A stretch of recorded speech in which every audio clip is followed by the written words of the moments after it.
Seguramente me estáis mirando y pensando, ¿cómo no te diste cuenta? Yo pensaba lo mismo de los demás. Veía esos programas de televisión, esos reportajes del corazón donde salían mujeres llorando frente a una cámara, contando cómo las habían engañado, cómo les habían robado la vida, el dinero, los años. Y me acuerdo de que cambiaba de canal. O peor, me quedaba mirando con esa sensación tibia de superioridad que te da a pensar que a ti no te puede pasar, que tú eres más lista, que tú te habrías dado cuenta antes, que hay señales, siempre hay señales, y si prestas atención, las ves venir de lejos. Pues no, no las ves, o las ves y las interpretas de otra manera, porque tu cabeza hace ese trabajo tan humano de torcer la realidad hasta que encaja con lo que quieres creer. Y cuando por fin entiendes lo que está pasando de verdad, ya es demasiado tarde para salir sin que te cueste algo, sin que te cueste mucho. Me llamo Sara. Tengo 34 años y voy a contaros cómo Remedios, la mujer que mi padre trajo a casa cuando yo tenía 12 años, la misma mujer que me enseñó a hacerme las trenzas y a preparar el caldo de cocido, la misma mujer que lloró en el entierro de mi padre con más pena que yo misma, consiguió que durante casi 3 años yo firmara, cediera, avalara y callara todo lo que ella quiso. Sin cadenas, sin gritos, sin encerrarme en ningún sótano, solo con palabras y con ese amor de mentira que es peor que el odio, porque el odio al menos no te confunde. Antes de que todo esto pasara, mi vida era una de esas vidas normales que desde fuera no tienen ningún interés. Vivía en un tercero sin ascensor en Getafe, en uno de esos bloques de los años 80 con la fachada de azulejo color crema que se había ido poniendo del color del tabaco con los años. El portal olía a humedad y a la comida de la señora del primero, que guisaba a todas horas. El ascensor llevaba roto desde el invierno anterior, y nadie en la comunidad se ponía de acuerdo para pagar el arreglo. Esas cosas, esa clase de vida. Trabajaba en una gestoría en el polígono industrial de Leganés. Llevaba contabilidades de pequeñas empresas, hacía declaraciones de la renta, tramitaba altas y bajas en la seguridad social. No era glamuroso, pero era estable. Y a mí la estabilidad me importaba más que el glamour. Había crecido sin demasiada estabilidad y sabía lo que valía. Mi sueldo no era gran cosa, 1.120 euros al mes. Con suerte algún mes llegaba a 1.200 si echaba horas extra. Pero me alcanzaba para el alquiler, para comer bien y para ahorrar un poco cada mes en una cuenta que tenía reservada para lo que yo llamaba el piso. El piso era mi proyecto de vida. No un piso grande, ni en una zona bonita. Solo algo mío. Algo que no me pudieran quitar. No tenía pareja en aquel entonces. Había terminado con David hacía 2 años. Después de 5 de relación, que en realidad habían sido 3 buenos. Y 2 en los que los dos sabíamos que aquello no iba a ninguna parte, pero ninguno se atrevía a decirlo primero. Lo dejé yo. Fue doloroso, pero fue limpio. Esa clase de ruptura que duele en el momento, pero que con el tiempo ves que era lo correcto. No tenía hijos. Tenía un gato, Tinto, un gato negro con una mancha blanca en el pecho que se pasaba el día encima del radiador. Tenía 2 amigas de verdad. Maite, que vivía en Móstoles y con quien quedaba los viernes para cenar, y Lucía, que ya se había ido a vivir a Valencia con su novio y con quien hablaba por teléfono los domingos. Y tenía a mi padre. Mi padre se llamaba Emilio.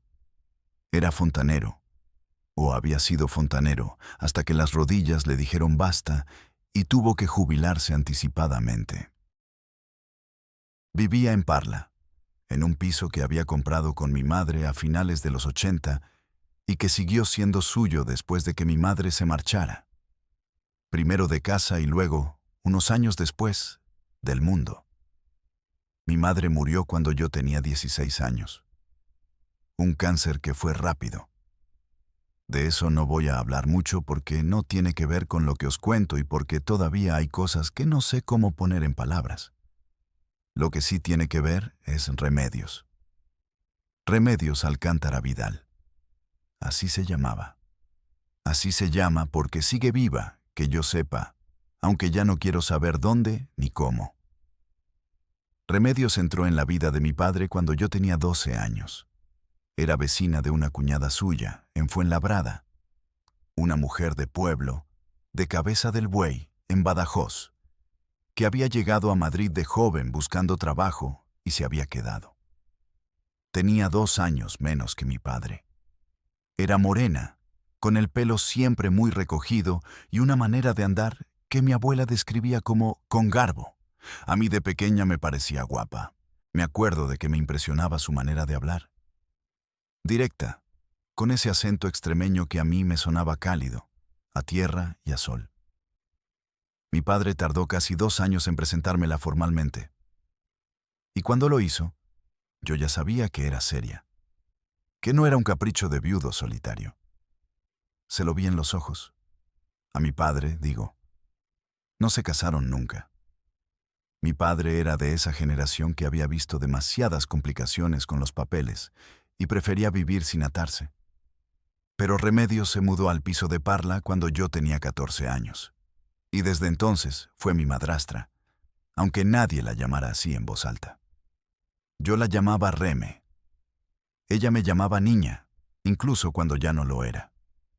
Nuestra relación fue buena durante muchos años. Que conste. No os lo digo para que luego la traición parezca más grande. Bueno, quizás un poco sí, sino porque es la verdad y quiero ser justa. Reme me cuidó cuando mi madre ya no estaba. Me llevaba al médico. Me compraba la ropa del cole cuando mi padre se olvidaba. Me explicó cosas que una chica necesita que le expliquen, y que mi padre no habría sabido cómo abordar, ni aunque hubiera querido. Había algo genuino en eso. O eso creo yo. O quiero creer. Ya no sé separar del todo lo que era real de lo que era inversión. Esa es una de las peores consecuencias de todo esto. Que ya no te fías de tus propios recuerdos. Mi padre murió en noviembre. Noviembre de hace 4 años. Llevaba 2 años con un deterioro cognitivo que al principio todos llamábamos despistes, y que luego dejó de ser posible llamar de otra manera. Alzheimer, en fase moderada. El diagnóstico oficial tardó porque mi padre se negó durante meses a ir al neurólogo. Yo estoy bien, solo estoy mayor. Y cuando por fin fuimos, ya había cosas que no tenían vuelta atrás. Reme lo cuidó en casa. Eso también hay que decirlo. Lo cuidó bien, con paciencia, sin quejarse demasiado en voz alta. Yo iba los fines de semana que podía. Entre semana llamaba casi todos los días. Había meses que la situación era manejable y meses que no. Cuando mi padre ya no reconocía a la gente de siempre, todavía la reconocía a ella. A veces eso me dolía. Ese dolor pequeño y mezquino que da vergüenza admitir. Y a veces me aliviaba, porque significaba que él no estaba del todo solo dentro de su cabeza. Murió un martes por la mañana. Paro cardíaco. Mientras dormía, Reme me llamó a las 7:15. Cogí el primer cercanías que pude, y cuando llegué al piso de Parla ya había un médico y 2 técnicos del SAMUR en el rellano. No llegué a verle antes de que se lo llevaran. Eso también me lo guardo. El funeral fue en Parla. Vinieron vecinos, algún amigo de la época de Fontanero, la cuñada de Fuenlabrada. No fue multitudinario. Mi padre era de esos hombres que van dejando a la gente por el camino sin darse cuenta. No por maldad, sino porque la vida se encoge con los años y ellos la dejan encoger. Le enterramos en el cementerio municipal. Llovía. No mucho. Esa lluvia fina de noviembre que se mete por el cuello del abrigo. Pero llovía. Reme lloró más que yo. o lloró de manera más visible, que no es lo mismo. Yo me quedé con esa sensación de hielo por dentro que a veces da el duelo. Esa parálisis que no parece tristeza, pero lo es. Esa noche, de vuelta en el Cercanías hacia Getafe, pensé que lo más difícil ya había pasado. Que ahora vendría el papeleo, el tiempo, la cicatriz. Pensé que Reme y yo seguiríamos teniendo relación. La misma relación de siempre, cordial y espaciada. Llamadas el día de Navidad y alguna visita en verano. Pensé muchas cosas en ese trayecto de tren. Me equivocaba en casi todas. La llamada llegó 3 semanas después del entierro. Reme me llamó un domingo por la tarde. Su voz sonaba diferente, más suave que de costumbre, casi cuidadosa. Me dijo que teníamos que hablar de los asuntos de Emilio, que había cosas que aclarar, que prefería hacerlo en persona, si podía acercarme a Parla cualquier día de la semana siguiente. Fui el miércoles.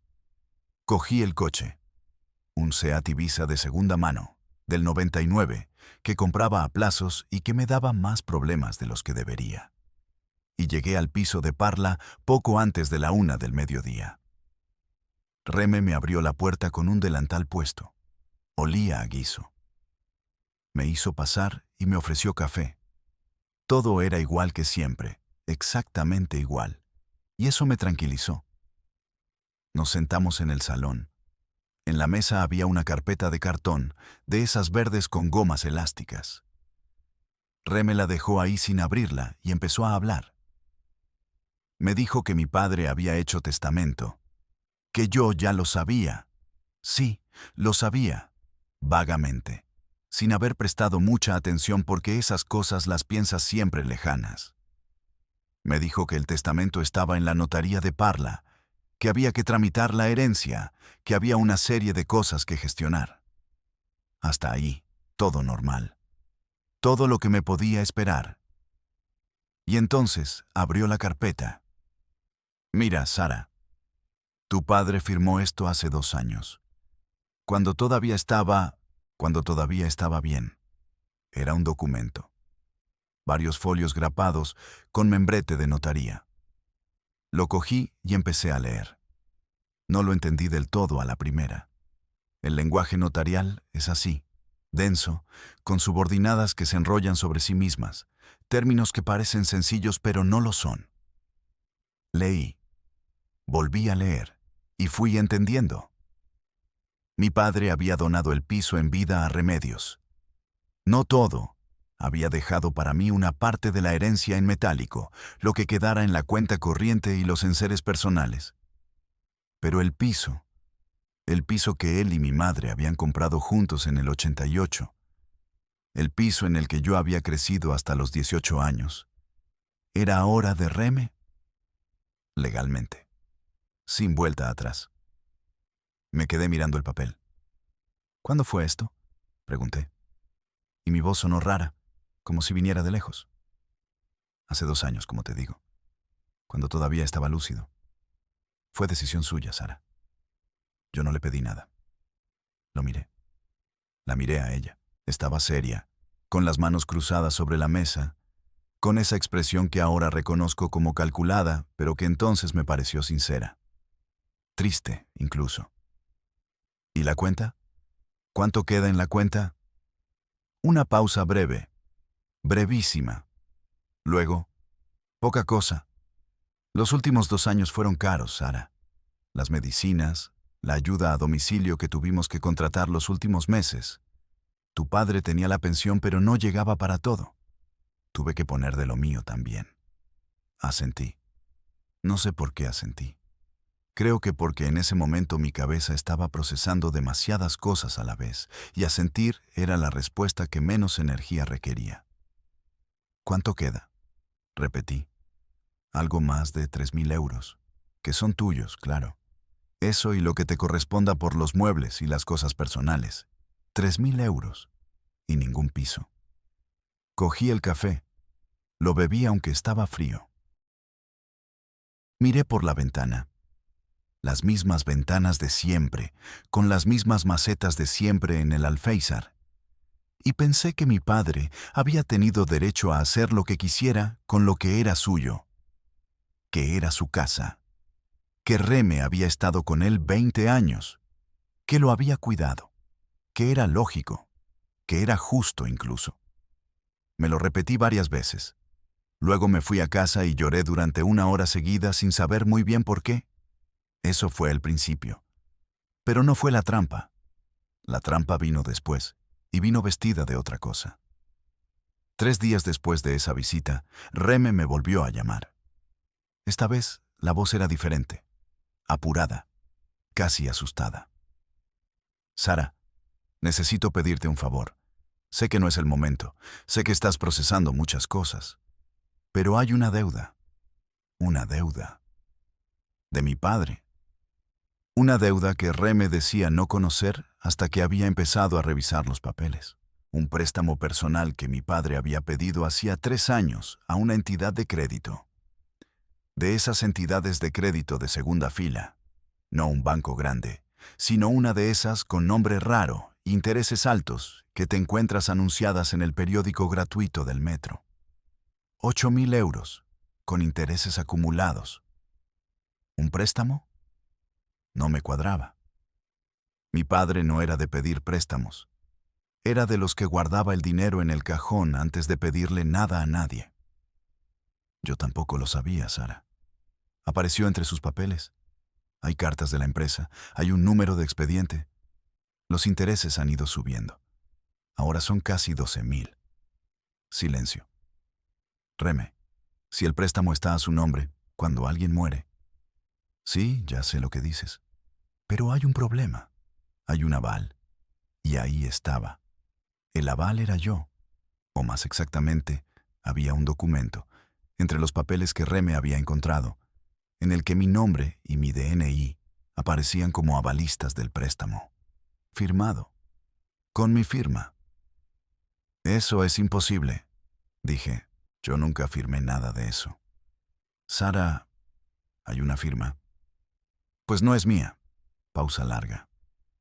Bueno, dijo Reme, y en su voz había algo que entonces interpreté como incomodidad, como vergüenza ajena. Bueno, a lo mejor tu padre firmó él, para no preocuparte. A veces los mayores hacen esas cosas. No le contesté. Colgué el teléfono.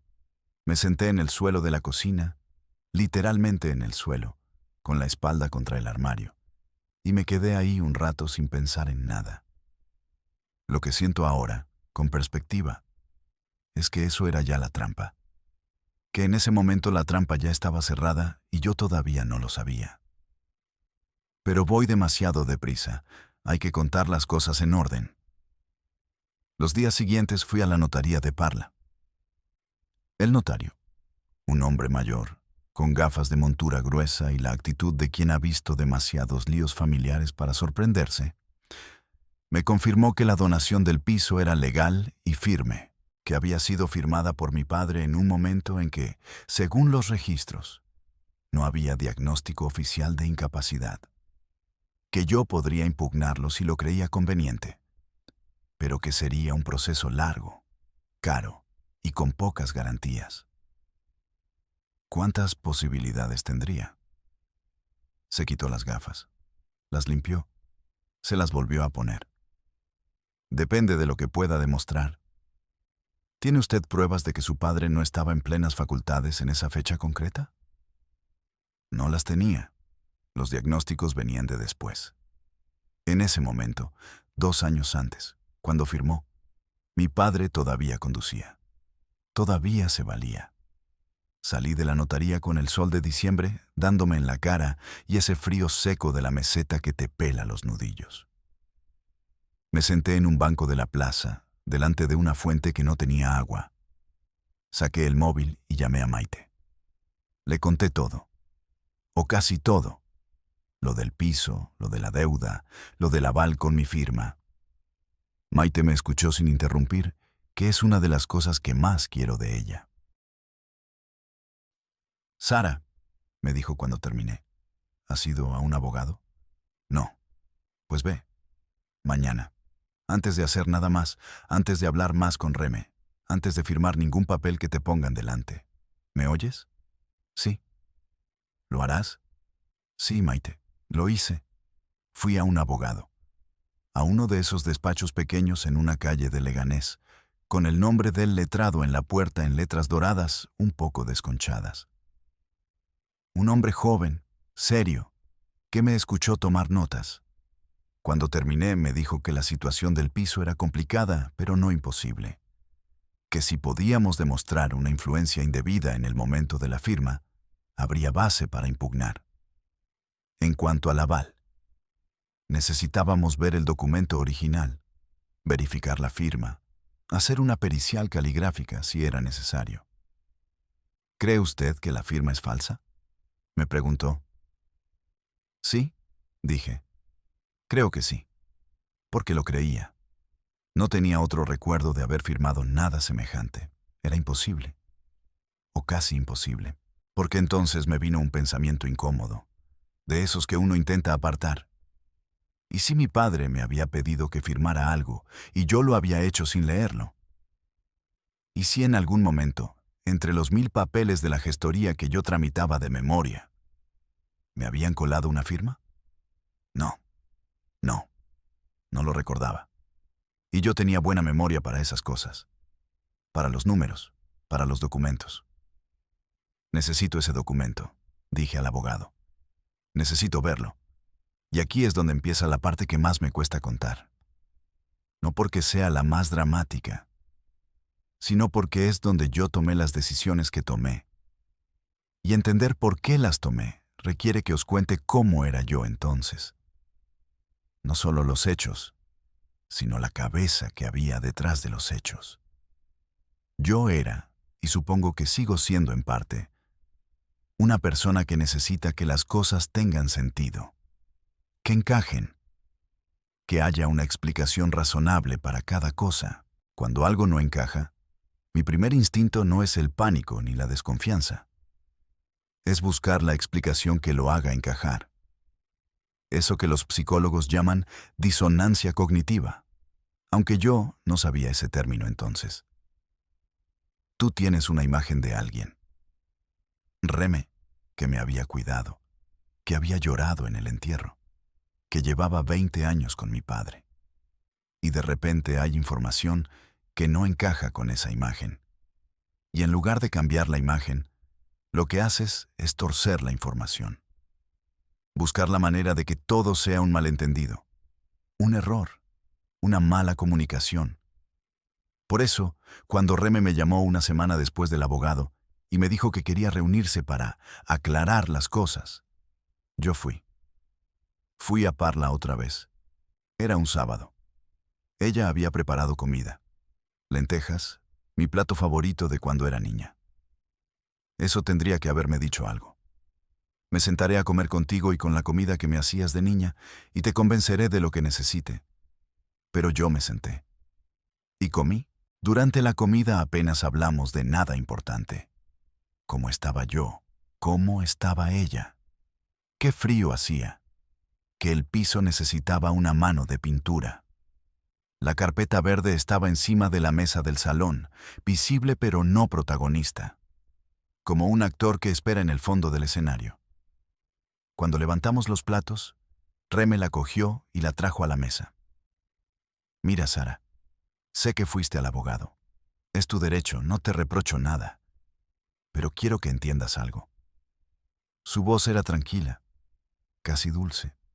Tenía las manos sobre la carpeta sin abrirla. Tu padre quería que yo estuviera bien, eso lo sabes, y yo lo cuidé. 20 años, Sara, 20 años. No me arrepiento, lo habría hecho igual, pero tampoco voy a negarle a este tiempo su valor. Nadie te lo está negando, Reme. Pues a veces parece que sí. Una pausa breve. Luego, más suave aún. Escúchame. ¿El préstamo? Hay algo que no te he contado.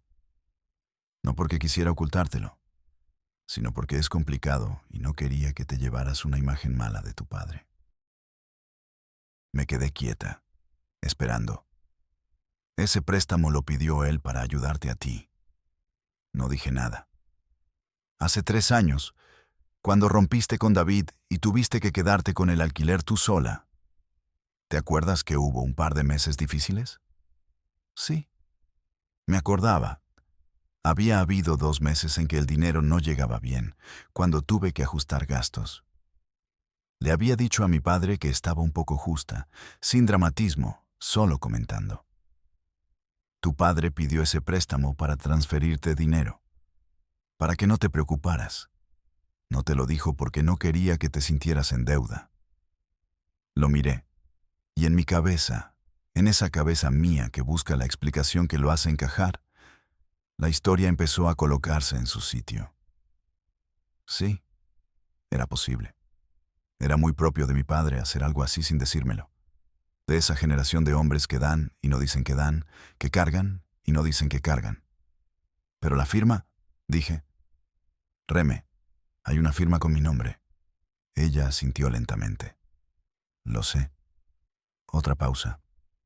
Sara, a veces cuando la memoria empieza a fallar, es posible que tu padre pensara que te lo había pedido, que creyera que tú habías firmado. No es que nadie te haya. Alguien firmó con mi nombre. O tu padre no recordaba bien lo que había pasado. Y ahí estaba. El primer nudo corredizo. El primero de muchos. Porque lo que Reme estaba haciendo, aunque yo no lo supiera nombrar entonces, era ponerme en una posición en la que cuestionara mis propios recuerdos, hacerme dudar de lo que había pasado.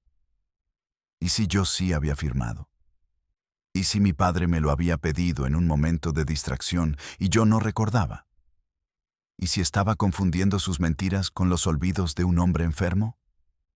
La semilla de la duda es pequeña. Cabe en una frase. Y una vez que está dentro, crece sola. Mira, dijo Reme, y abrió la carpeta por primera vez. Lo que te propongo es esto. Olvidamos lo del préstamo. Hay manera de gestionarlo sin que te afecte directamente. Yo puedo hacerme cargo con la liquidez del piso. A cambio, solo te pido una cosa. Sacó un papel más. Lo puso delante de mí. Era un poder notarial, un poder amplio, de esos que dan autorización para cualquier acto de administración y disposición, con mi nombre en el encabezado como poderdante, y el nombre de Remedios Alcántara Vidal como apoderada. ¿Qué es esto? Es para poder gestionar la herencia de tu padre sin tener que estar llamándonos cada 2 por 3, para que yo pueda moverme con los bancos, con la gestoría, con lo que haga falta. Solo durante el proceso de la herencia, luego lo cancelamos. La miré el papel. Reme, esto es un poder general. Esto me da acceso a mí, Sara. Te da acceso a mí para gestionar las cosas. Que yo pueda actuar en tu nombre cuando sea necesario. Nada más. Pero yo tendría que ir a la notaría a firmarlo. ¿Sí? Podemos ir juntas la semana que viene, si quieres, o cuando te venga bien. Cogí el papel. Lo doblé. Me lo guardé en el bolso. Déjame pensarlo, dije, y Rey me sonrió, una sonrisa pequeña, casi imperceptible. En ese momento me pareció alivio. Ahora sé que era otra cosa. No se lo dije al abogado. No lo fui a ver esa semana. Tenía trabajo. Tenía la declaración de una empresa pequeña que entregaba tarde. Tenía el gato con una infección de oído que necesitaba medicación 2 veces al día. La vida. La vida ordinaria que sigue girando, aunque uno tenga encima cosas que tendría que atender. Y mientras la vida giraba, Reme llamaba. No todos los días. Eso habría sido demasiado obvio. Pero sí con frecuencia. Unas veces para contarme cosas del piso, que si había que arreglar la caldera, que si un vecino había preguntado por mí. Otras veces para hablar de mi padre, de recuerdos, de anécdotas que yo agradecía porque el duelo es también eso. Necesitar que alguien más recuerde con ti.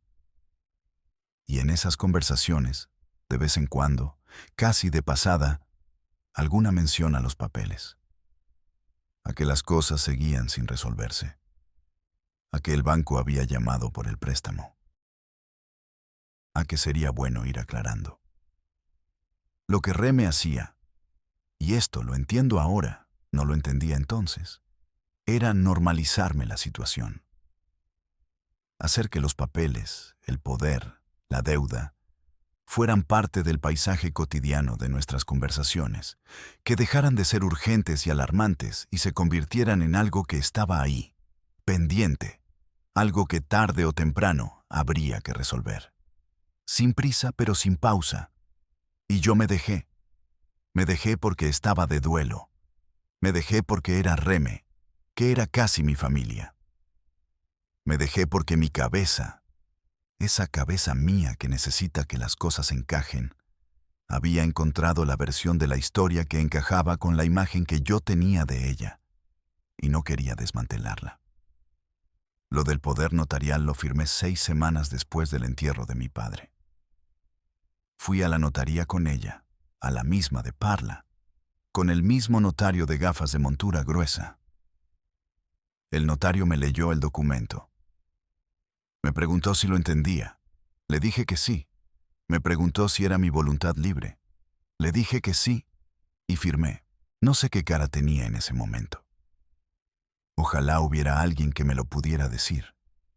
Ojalá el notario hubiera visto algo en mis ojos que le hubiera dicho que allí había algo que no estaba bien. Pero el notario hacía su trabajo, que es comprobar que uno está físicamente presente y dice que sí. Y yo estaba físicamente presente y decía que sí. Salimos a la calle. Reme me cogió del brazo, con ese gesto suyo de toda la vida. Gracias, Sara. Ya verás cómo esto se arregla enseguida. Y yo pensé, sí, ya verás. Esto se va a arreglar enseguida. Qué equivocada estaba. Las primeras semanas después de la firma no pasó nada alarmante, o nada que yo identificara como alarmante. Reme me iba informando de gestiones, que había cancelado no sé qué con no sé qué banco, que había pagado una factura pendiente del piso, que había tramitado el cambio de titularidad de tal suministro. Todo sonaba razonable. Todo sonaba a los trámites ordinarios y aburridos de una herencia. La primera vez que algo me chirrió fue un martes de febrero. Recibí una carta física, de esas que ya casi no llegan, con membrete de una entidad bancaria, no el banco de mi padre, sino otro distinto, y mi nombre y mi dirección en el sobre. La abrí. Era un extracto de cuenta. Una cuenta corriente a mi nombre que yo no recordaba haber abierto. La miré durante un buen rato. Luego miré el saldo, 0 euros. Y los movimientos, 3 transferencias realizadas, las 3 en las últimas 2 semanas, por importes de 2.000, 1.500 y 1.800 euros respectivamente. Llamé a Reme. Reme, me ha llegado un extracto de un banco. No entiendo qué es esto. Ah, eso. Sí. Era necesario abrir esa cuenta para centralizar los movimientos de la herencia. Lo hice con el poder. Es legal. ¿Y los movimientos? ¿Qué son estas transferencias? Son pagos de la herencia, Sara. Gastos del proceso. Ya te explicaré todo con detalle cuando nos veamos, que en papel es más fácil de entender. Reme, son más de 5.000 euros. Ya sé cuántos son, y te puedo justificar cada céntimo. Quedamos el sábado. El sábado. Siempre el sábado. Siempre una reunión futura donde todo se explicaría. Siempre la promesa de los papeles que lo justificaban todo y que nunca llegaban de manera que yo pudiera revisarlos con calma. Colgué el teléfono y me quedé mirando el extracto. Llamé al abogado. Le dejé un mensaje. No me devolvió la llamada ese día, ni al día siguiente. El tercer día le llamé otra vez. Me dijo que estaba muy liado, que le mandara un correo con los documentos escaneados y que lo miraba. Le mandé el correo. Pasaron 2 semanas. No me contestó. Luego me enteré mucho después, cuando ya todo había ocurrido, de que Reme había llamado a ese abogado. No sé qué le dijo. No sé si le pagó algo. Si le dijo que la situación estaba bajo control. Si sencillamente le convenció de que yo era una hija que exageraba los problemas de una herencia complicada. El abogado nunca me volvió a coger el teléfono. Y yo, que tendría que haber buscado otro abogado, que tendría que haber ido directamente al banco a bloquear el poder, que tendría que haber hecho muchas cosas, no las hice. No las hice porque seguía pensando que había una explicación, que todo era un malentendido, que Reme era Reme, ese es el mecanismo. Eso es lo que la gente que no lo ha vivido no entiende cuando ve estos casos desde fuera y se pregunta cómo es posible que uno no actúe. No es estupidez, no es ingenuidad, exactamente. Es que tienes toda una vida construida sobre una imagen de alguien, toda una arquitectura de confianza. Y desmantelarla requiere aceptar que parte de tu historia también era mentira. Y eso duele de una manera para la que no hay palabras muy precisas. Fue en marzo cuando la trampa se cerró del todo. O cuando yo me di cuenta de que la trampa llevaba meses cerrada y yo simplemente no lo había visto. Recibí otra carta. Esta no era de un banco, era de una gestoría. No la mía, una que yo no conocía, en Parla. Y era una notificación de una declaración de la renta presentada en mi nombre, con resultados a pagar. 4.300 euros. 4.300 euros que la agencia tributaria esperaba que yo pagara en los próximos 30 días. Llamé a la gestoría. Me dijeron que la declaración había sido presentada por mi representante autorizada, con poder notarial en vigor. Me dijeron el nombre. Remedios Alcántara Vidal. La declaración incluía ingresos que yo no reconocía. Ingresos derivados de la venta de un bien inmueble. No había vendido ningún inmueble. Me temblaron las manos, literalmente. Estaba en el trabajo, en la gestoría de Leganés, sentada en mi silla de siempre, delante del ordenador de siempre, y me temblaron las manos como si tuviera frío, aunque la calefacción estaba puesta. Mi jefa me miró desde su mesa. ¿Estás bien, Sara? Sí, dije. Sí, estoy bien. No estaba bien. Esa tarde, de vuelta a casa, paré el coche en un parking de Leganés y me quedé sentada con el motor apagado durante no sé cuánto tiempo, mirando el volante, intentando ordenar los hechos.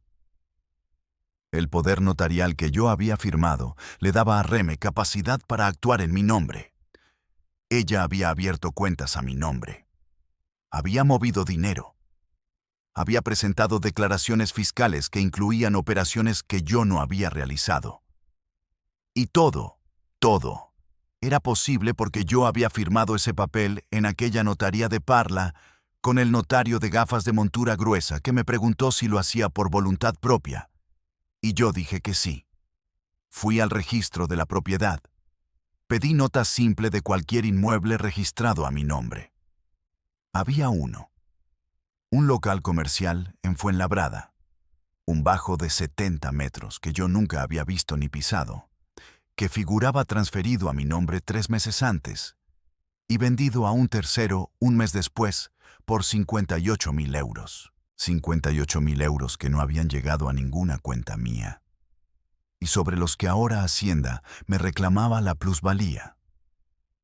Me apoyé contra la pared fría del aparcamiento y pensé, por primera vez con total claridad, sin matices ni explicaciones posibles, Reme me ha robado. Reme me ha utilizado como instrumento para blanquear una operación, para moverle el dinero al tercero de esa venta, para colocarme a mí la deuda fiscal. Y yo lo había firmado todo. Esa noche no dormí. Me quedé en el sofá con el ordenador abierto buscando información. Delitos fiscales. Uso fraudulento de poderes notariales. Suplantación de identidad en trámites notariales. Fui leyendo. Fui tomando notas en un bloc de papel. con una letra que se iba haciendo más apretada y más pequeña según avanzaba la noche. Tinto se subió a mi regazo a las 3 de la mañana. Me quedé quieta con una mano encima de él, sintiendo cómo respiraba, y pensé, hay que salir de esto. Hay que salir de esto de la manera correcta, con cabeza, sin hacer nada que pueda complicarlo más. Pero también pensé otra cosa. Pensé en el tiempo que había pasado desde la firma. Meses.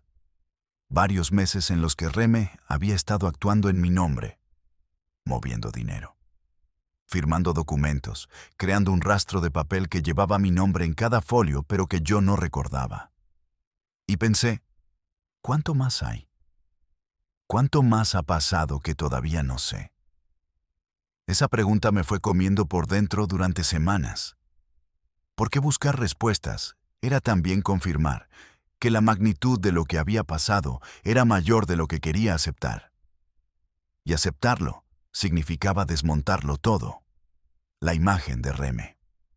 Los 20 años de historia. La figura casi materna que yo había construido sobre ella cuando mi madre murió.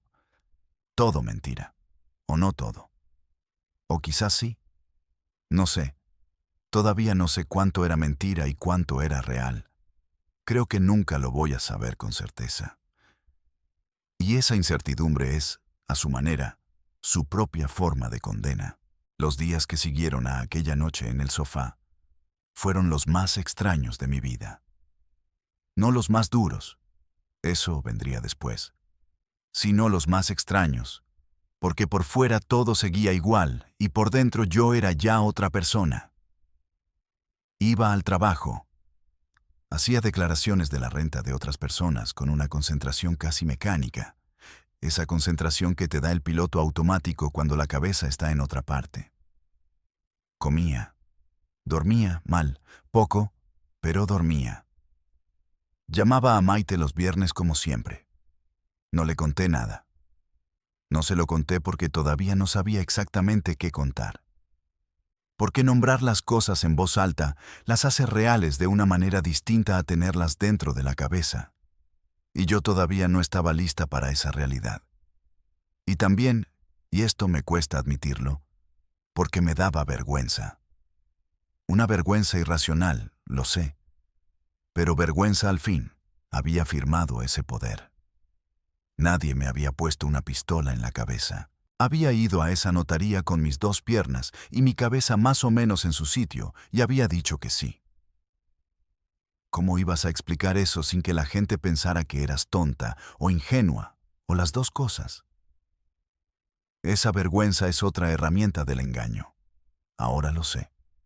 La vergüenza te mantiene callada y el silencio es el mejor aliado del que te ha hecho daño. Seguí investigando por mi cuenta. Pedí más notas simples en el registro de la propiedad.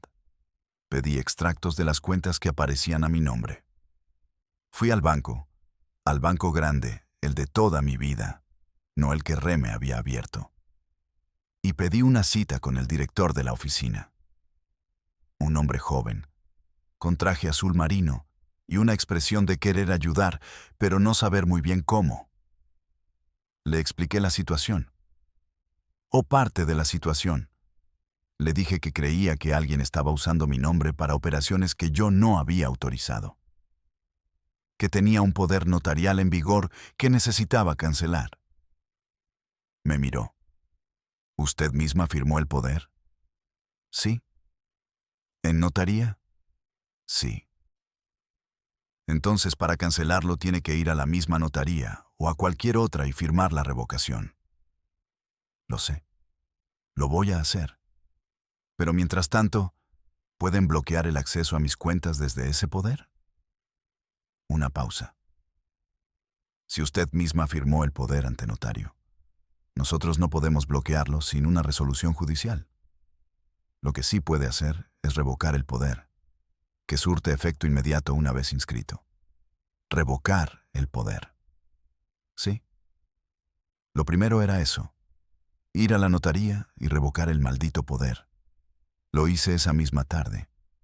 Pedí cita en una notaría de Leganés, no la de Parla, No quería cruzarme con nada ni nadie de aquel entorno, y fui al día siguiente. Firmé la revocación. El notario la inscribió en el Registro General de Actos de Última Voluntad y me dio una copia sellada. Cuando salí a la calle con ese papel en la mano, sentí algo que tendría que haber sido alivio. Solo fue un respiro pequeño, porque ya era tarde para mucho de lo que había pasado, y yo lo sabía. La primera semana de abril fui a la Guardia Civil, no al cuartelillo pequeño de Parla, donde todo el mundo se conoce y el sargento de turno conoce a la madrastra del vecino. Fui a la comandancia, en Madrid. Pedí hablar con alguien de la Unidad de Delitos Económicos. Me atendió un agente. 40 y tantos años, bigote, uniforme verde. Me escuchó durante 20 minutos sin interrumpirme. Tomó notas.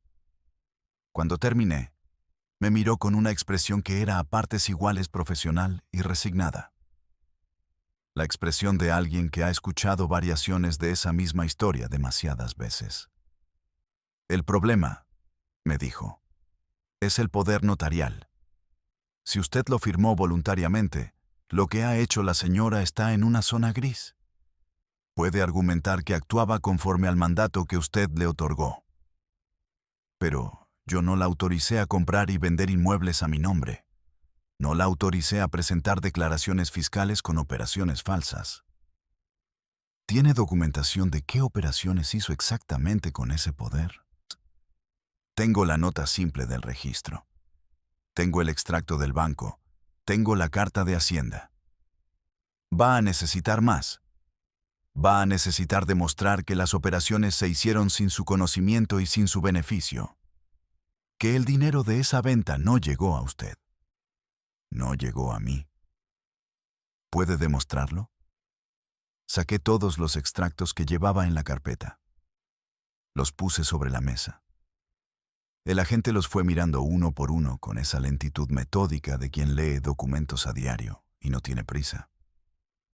Mire, dijo al final, esto tiene pinta de ser una apropiación indebida con agravante de abuso de confianza, posiblemente estafa. Pero para que el juzgado lo tome en serio, necesitamos construir el caso. Necesita un abogado. Uno bueno, no uno de los pequeños de barrio. Me fui de la comandancia con una denuncia interpuesta y la sensación de haber dado un paso al frente sobre un suelo que no sabía si era firme. Los meses siguientes son difíciles de contar en orden porque en mi cabeza no tienen orden. Son un bloque de tiempo denso, confuso, lleno de fechas y citas y papeles y llamadas telefónicas, que en mi recuerdo se mezclan como ropa en una lavadora. Busqué un abogado nuevo. Me lo recomendó el sindicato al que pertenecía por el trabajo. Un letrado en Madrid, especializado en delitos económicos. Mujer, 50 y pocos años, pelo cortísimo, despacho lleno de expedientes apilados hasta el techo. La primera vez que entré en ese despacho, me pareció el caos absoluto. Luego entendí que era el caos de alguien que trabaja mucho, que es diferente. Se llamaba Elena Fuentes. Con ella reconstruí, folio a folio, todo lo que Reme había hecho con mi nombre y mi poder durante aquellos meses. Era peor de lo que yo pensaba. El local de Fuenlabrada no era el único inmueble que había pasado por mi nombre. Había otro, una plaza de garaje en Parla, que había figurado a mi nombre durante 3 semanas antes de ser vendida a un tercero. Ambas operaciones generaban plusvalías que ahora estaban en mi expediente con Hacienda. El dinero de las ventas, casi 72.000 euros en total, había pasado por la cuenta que Reme abrió a mi nombre y había salido de ella en una serie de transferencias hacia cuentas que Elena fue rastreando una a una. Algunas de esas cuentas llevaban el nombre de Reme. Otras llevaban nombres que no reconocía. Elena me explicó que era posible que Reme estuviera actuando para terceros, que yo fuera el instrumento de una operación más grande. No la víctima directa de una rapiña personal, sino una figura utilizada para limpiar dinero de otro origen. ¿Quiénes son esas personas?, pregunté. Eso es lo que tiene que establecer la instrucción judicial. La instrucción judicial. El juzgado de instrucción número 4 de Parla admitió la denuncia a trámite en mayo. El juez instructor era un hombre joven que llevaba el juzgado con una eficiencia fría y precisa que al principio me desconcertó y luego aprendí a agradecer. Reme fue citada a declarar. Yo no estaba presente en esa declaración. No podía. Pero Elena me contó luego lo que había dicho. Reme había negado todo.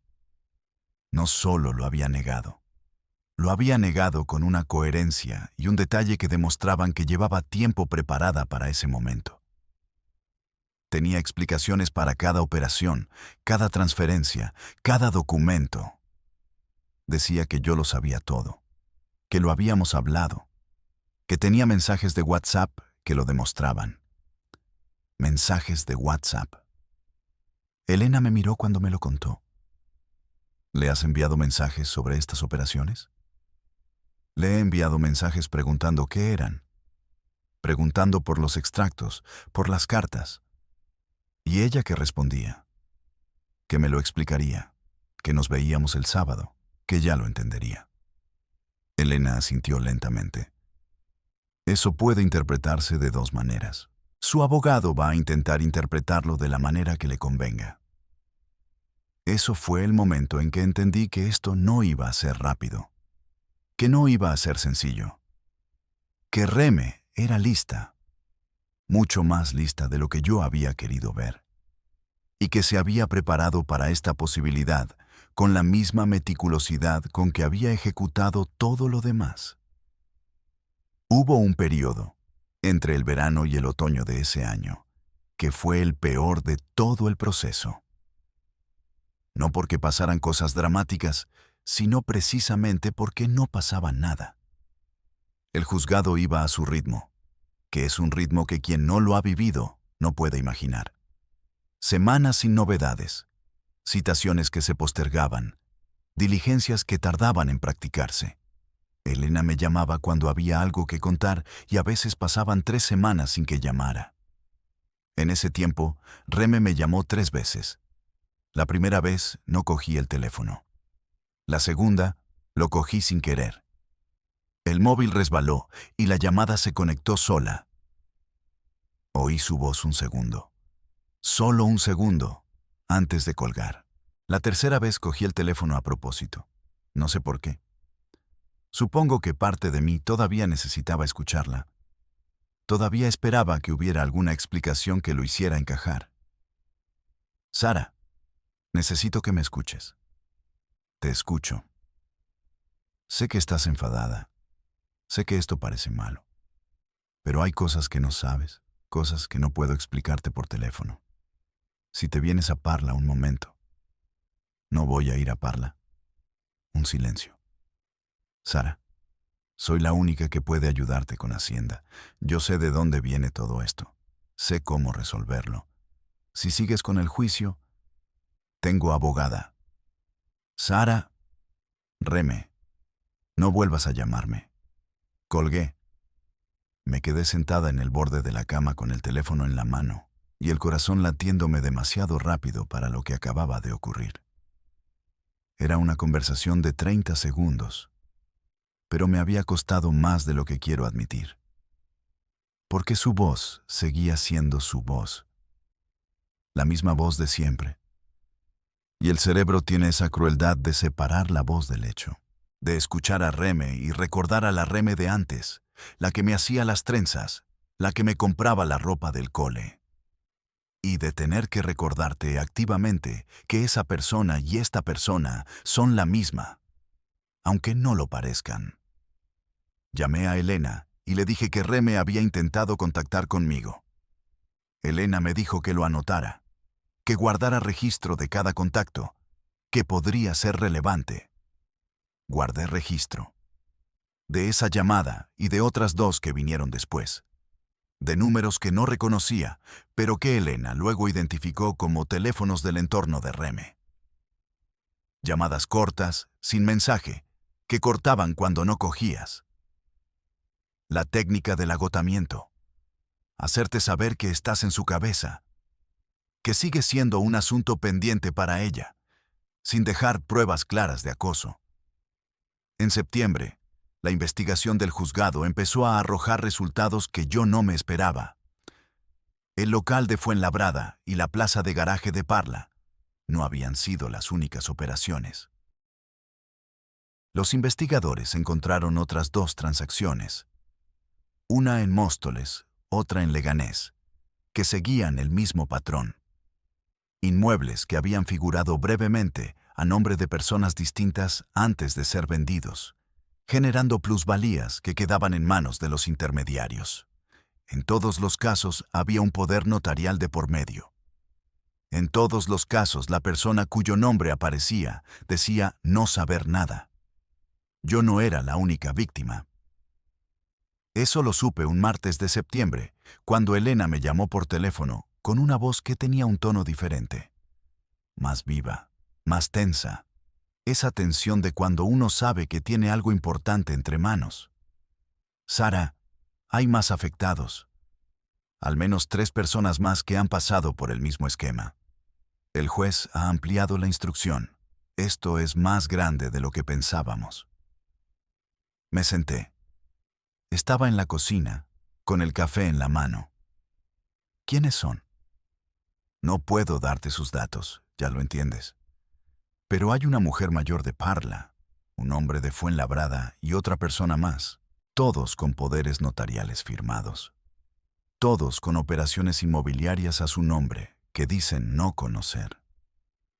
¿Y Reme los conocía a todos? Los investigadores están trabajando en eso. Lo que está claro es que no era una operación improvisada. Alguien con conocimientos del sistema notarial y registral montó esto con cuidado. Y Reme era la cara visible, al menos en tu caso, la cara visible. ¿Qué podía significar que había alguien detrás de Reme que yo no conocía? Alguien que sabía cómo funcionaba el sistema, que conocía los huecos legales, que sabía que un poder notarial firmado voluntariamente es una herramienta poderosísima en manos de quien sabe usarla. Empecé a pensar en el abogado que nunca me devolvió las llamadas. En sí había sido incompetencia o algo peor. Elena, pregunté, ¿hay algún letrado implicado en todo esto? Una pausa que duró un poco más de lo que tendría que durar. Es una línea que el juzgado está investigando. No puedo decirte más por ahora. No me dijo más. Pero no hizo falta. El invierno fue largo. En diciembre se cumplió 1 año del entierro de mi padre y yo lo pasé sola en casa con tinto y una botella de vino que me bebí casi entera, viendo la tele sin ver nada. No lloré. Ya había llorado bastante ese año. No por mi padre, sino por todo lo demás. Por la rabia y la impotencia y el agotamiento de un proceso judicial que no terminaba y de una vida que se había quedado en suspenso mientras el juzgado hacía su trabajo a su ritmo de juzgado. Físicamente estaba mal. No de una manera espectacular. No me desmayaba, no tenía nada roto, sino de esa manera sorda y continua del estrés crónico. Dormía mal. Había meses que dormía 4 o 5 horas por noche y lo demás lo pasaba mirando el techo o el móvil. Comía de manera irregular. A veces no tenía hambre en todo el día y a veces me comía lo que encontraba en la nevera a las 11 de la noche de pie delante de ella. Había perdido 4 o 5 kilos que no me sobraban. Mi jefa me lo dijo una vez, con esa delicadeza torpe de la gente que quiere decir algo sin saber cómo. Sara, te noto un poco, no sé, ¿estás bien? Le dije que sí. Era más fácil que explicar. Maite lo sabía ya para entonces. Se lo había contado en octubre, después de meses de evasivas. Se lo conté de golpe, todo de una vez, en el restaurante de siempre del viernes, con la mesa llena de platos a medias porque ninguna de las dos había comido mucho. Maite me escuchó. Cuando terminé me cogió las manos sobre la mesa y no dijo nada durante un momento. Luego dijo, ¿por qué no me lo dijiste antes? No quería, ¿Molestarme? ¿Preocuparte? Maite me apretó las manos. Sara, llevas un año sola con esto. Tengo a Elena. Elena es tu abogada. No es lo mismo. No, no era lo mismo. Y a partir de esa conversación, las cosas fueron un poco mejor. No porque la situación cambiara, sino porque ya no la cargaba sola. Hay algo que alivia el peso cuando lo compartes, aunque la otra persona no pueda hacer nada práctico con él. En febrero del año siguiente, llegó la primera novedad grande desde la instrucción. Reme había sido detenida. Me lo dijo Elena por teléfono a las 9 de la mañana, con una voz que intentaba ser neutral, pero que tenía ese temblor contenido de quien sabe que es buena noticia. La han detenido esta mañana. Entrada y registro en el piso de Parla. También hay un segundo detenido. Un hombre, presunto organizador de la trama. De momento no puedo darte más datos. ¿Están en el calabozo? De momento sí. Hay que ver qué decide el juez sobre la prisión preventiva. El juez decidió. Reme entró en prisión preventiva durante 48 horas, antes de que su abogado consiguiera la libertad con cargos y con una fianza que me resultó obscenamente baja, dado todo lo que había hecho. El segundo detenido, el organizador, el hombre que estaba detrás, entró en prisión preventiva sin fianza. Era reincidente. Tenía antecedentes por delitos similares en otra provincia varios años atrás. Me senté a leer la notificación del juzgado durante un buen rato. Era un texto árido, lleno de referencias a artículos del Código Penal. El 248, estafa con agravante. El 252, administración desleal. El 305, defraudación fiscal. Artículos y subartículos y referencias cruzadas a jurisprudencia. La maquinaria del derecho penal convirtiendo en números y letras algo que para mí tenía cara. Tenía nombre. Tenía el olor a lentejas de un piso en Parla. Esa noche, por primera vez en muchos meses, dormí más de 6 horas seguidas. No porque todo estuviera resuelto, sino porque el mundo había dado por fin alguna señal de que lo que yo decía era verdad. El juicio fue en primavera. En el juzgado de lo penal, no en el de instrucción. Ese es el paso siguiente, cuando la instrucción termina y el caso va a juicio oral. Una sala pequeña, con sillas de madera, luz fluorescente. Ese olor a papel y a tiempo detenido de todos los edificios judiciales de España. Yo declaré como testigo y como perjudicada. Me había preparado con Elena durante horas, repasando los documentos, anticipando las preguntas del abogado defensor de Reme. Elena me dijo: van a intentar que parezcas confusa o que parezca que sabías más de lo que dices. Mantén la calma. Responde lo que sabes. Si no sabes algo, di que no sabes. Entré a la sala y vi a Reme por primera vez desde el entierro de mi padre. Llevaba más de año y medio sin verla. Estaba sentada en el banco de los acusados con un traje oscuro y el pelo recogido como siempre. Cuando entré, no me miró. O si lo hizo, no lo noté porque yo estaba mirando al frente, al estrado, a cualquier sitio menos a ella. Declaré durante 40 minutos. El fiscal me hizo las preguntas de manera ordenada, siguiendo los documentos. La defensa de Reme intentó lo que Elena había anticipado. Insinuar que yo conocía las operaciones, que había firmado el poder con plena conciencia de sus implicaciones, que la deuda fiscal era el resultado de mis propias decisiones. El abogado defensor era bueno. No gritaba, no era agresivo. Era suave, casi amable, del tipo de suavidad que te descoloca más que la agresividad. Pero los documentos eran los documentos. El rastro de las transferencias era el rastro de las transferencias. Y había otras víctimas que habían declarado antes que yo. con historias que seguían el mismo patrón con una precisión que ningún abogado defensor podía explicar como coincidencia. Cuando terminé de declarar, salí al pasillo. Me apoyé contra la pared y cerré los ojos durante un momento. Maite estaba en el pasillo esperándome. Había venido. Había insistido en venir, aunque yo le había dicho que no era necesario. Y se acercó y me puso una mano en el hombro, sin decir nada. No hizo falta decir nada. La sentencia tardó 2 meses. Llegó en julio.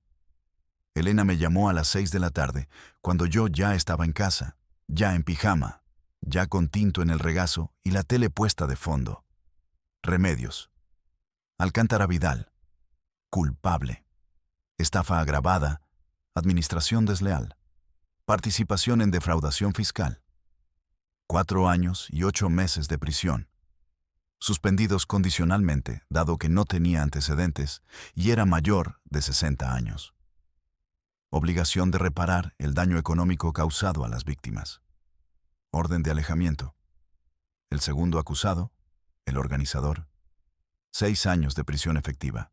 Sin suspensión. Reincidencia. 4 años y 8 meses suspendidos. Me quedé en silencio un momento. ¿Suspendidos?, dije. Sí. Es habitual en casos así cuando no hay antecedentes y la pena es inferior a 5 años. No va a entrar en prisión, pero tiene la condena encima. Si incumple cualquier condición o vuelve a delinquir, ingresa de manera automática. ¿Y el dinero? ¿La reparación del daño? Ahí empieza la otra batalla, Sara. Hay que ejecutar la sentencia para recuperar lo que se pueda. Es un proceso separado. Colgué y me quedé mirando al gato durante un rato largo. No sé qué se supone que tienes que sentir cuando llega la sentencia. En las películas hay un momento de catarsis, de cierre, de lágrimas o de alivio. Yo sentí poco. Un cansancio enorme y una satisfacción que era más pequeña de lo que había imaginado. La justicia había hecho lo que la justicia puede hacer, poner un nombre y un número a lo que había pasado. Pero no podía devolverte los años. No podía devolverte la imagen de Reme que habías tenido durante 20 años. No podía devolverte al padre que había muerto sin saber que su mujer iba a hacer lo que hizo con su herencia. Esas cosas no las devuelve ninguna sentencia. La recuperación del dinero fue lenta y parcial.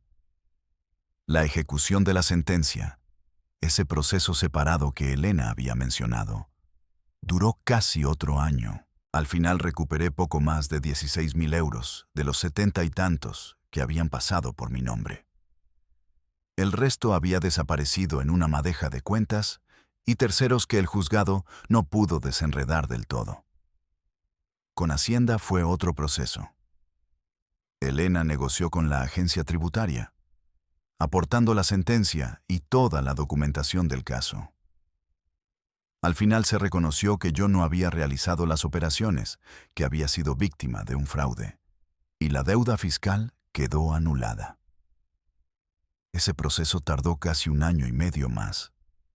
Hubo meses en que recibía cartas de Hacienda con importes a pagar y notificaciones de embargo que llegaban mientras el recurso estaba en tramitación. Y cada carta era un golpe nuevo, aunque Elena me decía que eran automáticas, que el sistema las genera sin mirar si hay un recurso abierto. El sistema no mira. El sistema genera. Y tú recibes el sobre y te encoge el estómago y tienes que recordarte a ti misma que hay una abogada que está trabajando en ello y que esto va a resolverse. Va a resolverse. Va a resolverse. Lo repetía como un mantra en los peores momentos. Remedios no cumplió prisión. Eso lo sé, y me ha costado aceptarlo de una manera que no esperaba que me costara. La lógica me dice que la condena suspendida tiene una función, que el sistema penal sopesa factores que yo no puedo sopesar desde mi posición. La emoción me dice otra cosa. La emoción me dice que salió del juzgado con su traje oscuro y su pelo recogido y volvió a un piso. No el de Parla, que quedó embargado, pero a algún piso, a algún lugar con calefacción y silla y ventana, y que duerme por las noches. Yo también duermo por las noches. Mejor que antes, aunque no tan bien como antes de que todo esto empezara. Hay noches que me despierto con una ansiedad difusa que no tiene imagen concreta, solo peso, y tardo un rato en orientarme. Los médicos llaman a eso respuesta de estrés postraumático. Yo lo llamo el precio. Estoy en terapia desde hace 2 años. Al principio me resistí. Una de esas resistencias tontas que uno pone porque la terapia parece admitir que estás rota, y a mí me costaba admitir que estaba rota. Luego fui y entendí que no es eso. Que la terapia es el lugar donde te dan las herramientas para construir algo sobre lo que ha quedado después del derrumbe. Mi terapeuta se llama Pilar. Es una mujer tranquila, de hablar pausado, que me pregunta cosas que me hacen pensar durante días. Con ella he ido entendiendo los mecanismos. Los de Reme, sí, pero también los míos. ¿Por qué confié? ¿Por qué me quedé callada? ¿Por qué tardé tanto en ver lo que estaba pasando? No para culparme. Pilar es muy clara en eso, que la culpa no es mía, sino para entenderme, para saber qué partes de mí son las que necesito cuidar más. El piso de Parla quedó embargado en el proceso de ejecución de la sentencia. Lo que quedó después de saldar deudas y costas judiciales fue una cantidad pequeña que se repartió entre las víctimas. A mí me llegaron algo más de 4.000 euros de ese reparto. El piso que mi padre y mi madre habían comprado juntos en el 88, el piso donde yo había crecido, quedó convertido en una cifra de embargo y una cantidad distribuida entre formularios. Mi cuenta de ahorro, la que tenía para el piso, para ese proyecto de vida que había ido construyendo euro a euro, la utilicé en gran parte para pagar los honorarios de Elena y los gastos del proceso. Era un dinero necesario y no me arrepiento de haberlo gastado en lo que lo gasté. Pero sí me arrepiento de lo que significó, que los años de ahorro que había acumulado con paciencia para construir algo mío acabaron pagando las consecuencias de lo que otra persona me hizo.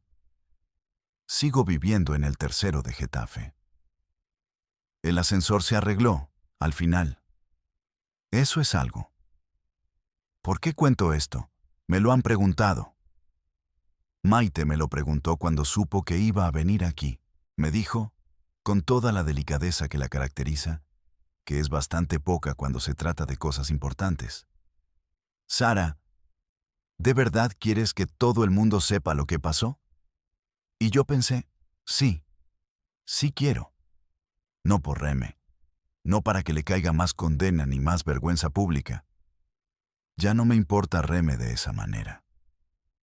Me importó durante mucho tiempo, con esa intensidad quemante que da la traición, pero ya no. Reme es lo que es, y seguirá siendo lo que es, le importe, a mí o no. Lo cuento por la misma razón por la que yo, antes de que me pasara esto, cambiaba de canal cuando salían estas historias en televisión. Por la distancia cómoda, por el a mí no me puede pasar. Porque pensaba que había señales claras y que solo la gente que no las veía acababa en estas situaciones. No es así. No funciona así. Las señales están diseñadas para no parecerlo. El engaño eficiente no se parece al engaño de las películas. No hay villanos con cara de villano. No hay momentos dramáticos en que todo queda claro. El engaño eficiente se parece a la vida ordinaria. Se parece a una comida de lentejas en un sábado de invierno. Se parece a una voz que llevas 20 años reconociendo como segura.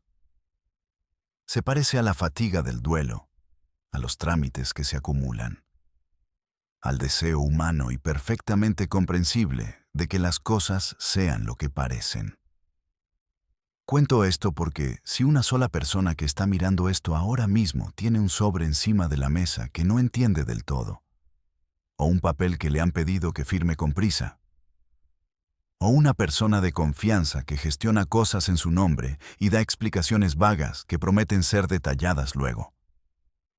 Si una sola persona lo escucha y piensa, espera, voy a revisar esto mejor antes de seguir, entonces habrá valido la pena. También lo cuento porque no quiero cargar más tiempo sola con ello. Hay una cosa que la terapia me ha enseñado, que las historias que se quedan dentro fermentan, que hay una diferencia entre procesar algo y enterrarlo. Que yo, durante demasiado tiempo, enterré y llamé a eso procesar. Esto es procesarlo de verdad. Aquí, delante de vosotros, con todo lo que implica. Mi padre se llamaba Emilio. Era fontanero y guardaba el dinero en el cajón y quería lo mejor para mí, aunque no siempre supo decirlo. Lo que le pasó a lo que dejó. Lo que le pasó a su recuerdo, a los años de trabajo que había acumulado. No fue culpa suya. Eso también lo he tenido que trabajar. El rencor que a veces sentía hacia él, hacia una firma que estampó en un despacho notarial con una mujer al lado que llevaba 20 años construyendo su confianza. No fue culpa suya. Fue culpa de quien sabía exactamente lo que hacía. Tinto sigue encima del radiador. El Seat Ibiza lo cambié por uno más nuevo. No nuevo, sino más nuevo. Del 2011, que me costó 3.000 euros y que arranca a la primera. El ascensor funciona. Maite sigue siendo Maite. Lucía sigue en Valencia y hablo con ella los domingos. Elena